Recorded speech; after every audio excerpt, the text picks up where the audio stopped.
In 1969, a fire at Jerusalem's Al-Aqsa Mosque sparked the creation of the Organization of Islamic Cooperation.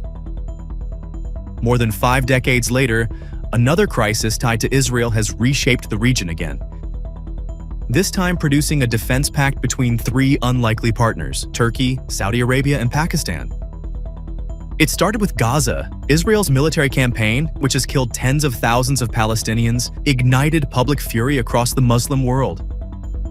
Fury aimed squarely at governments that had been quietly warming ties with Israel. Add to that a brutal, unexpected war between Israel and Iran, one that saw Tehran hit back hard instead of collapsing. And the region's old assumptions about power started to crack. Israel and the United States had bet that striking Iran's leadership and nuclear program would trigger regime change. Instead, Iran's missile and drone response caught everyone off guard. And Tehran's move to threaten the Strait of Hormuz sent a message to the whole world. Don't count us out. Iran came out of that war weaker on paper, but more emboldened in practice. That's the backdrop for the new pact. Saudi Arabia is hedging, worried about Iran, wary of relying solely on the US, and open to new partners, even China. Turkey sees a chance to rebuild influence in the Gulf after years of friction. Using its status as NATO's second-largest military and a rising defense tech power. And Pakistan, long sidelined internationally, has found new relevance as a mediator in Trump-era crisis diplomacy, and now as a security partner with real weight. For India, this alliance lands as both a signal and a challenge. New Delhi has spent a decade building deeper Gulf ties, especially with the UAE. But its steady defense relationship with Israel, even as it publicly backs a 2-state solution, creates friction with Gulf partners frustrated by the Gaza war. Indian officials, including NESA Ajit Doval, had already been in dialogue with Saudi counterparts before this pact emerged. Iran, Israel, Greece, they're all watching closely, each calculating whether this new triangle is aimed at containing them. For India, the real test is whether it can offer Gulf partners more than economic ties.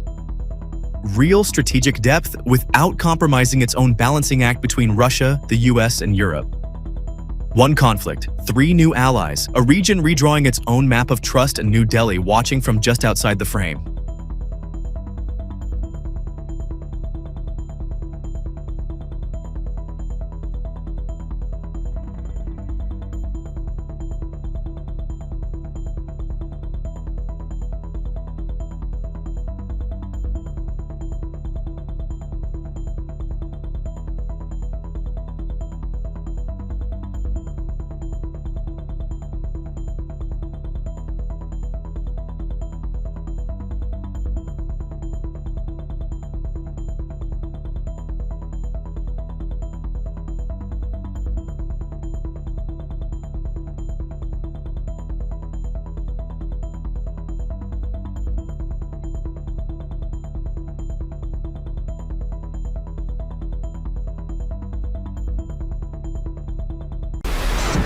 Saudi Arabia, Pakistan, and Turkey are building a powerful new military partnership, and the numbers alone are striking.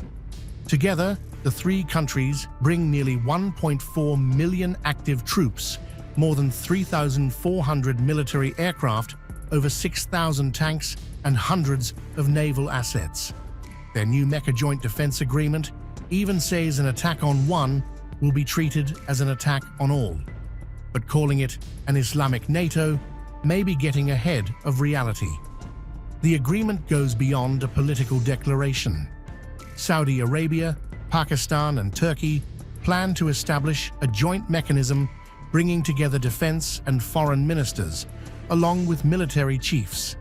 Joint exercises are also being planned, while future cooperation could expand into defense production and technology sharing. The bigger question is whether these plans can turn 3 powerful but very different militaries into one credible security force. Pakistan provides the largest manpower contribution, with around 660,000 active personnel, as well as roughly 2,700 tanks and nearly 1,400 military aircraft. Turkey adds about 481,000 troops and a sophisticated defense industry spanning drones, missiles, sensors, and electronic warfare. And Pakistan brings another major strategic asset, the country's nuclear capability. But Saudi Arabia brings something the others cannot match: money. Riyadh's estimated 2026 defense spending is around $64 billion, compared with roughly $51 billion for Turkey and just over $9 billion for Pakistan. That financial muscle could help fund joint exercises, weapons development, and new defense projects, while giving Pakistan an opportunity to expand its defense industry and military ties with Saudi Arabia. For Riyadh, the partnership could provide another layer of security at a time when regional conflicts have exposed the limits of relying on a single strategic partner. Turkey offers advanced military technology, while Pakistan offers manpower, operational experience, and nuclear deterrence. The pact could therefore help Saudi Arabia diversify its security relationships without immediately abandoning its long-standing defense partnership with Washington. But here comes the biggest test. The agreement says an attack on one member would be considered an attack on all, but it does not promise an automatic military response. That distinction could become crucial if Saudi Arabia faces an attack from Iran. Pakistan maintains relations with Tehran and has previously preferred mediation over direct involvement in regional wars. So would Islamabad actually send troops into another conflict? The alliance could eventually grow, with Turkey backing Egypt as a potential new member. Cairo would bring a major military force and control of the strategically vital Suez Canal. But for now, the real challenge is turning impressive numbers into genuine military coordination. Saudi Arabia has the money, Turkey has the technology, Pakistan has the manpower and nuclear deterrence. Whether that combination becomes a true Islamic NATO will depend on one thing: whether these three powers are actually prepared to fight together.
like this video, then like, share and subscribe to Mirror Now.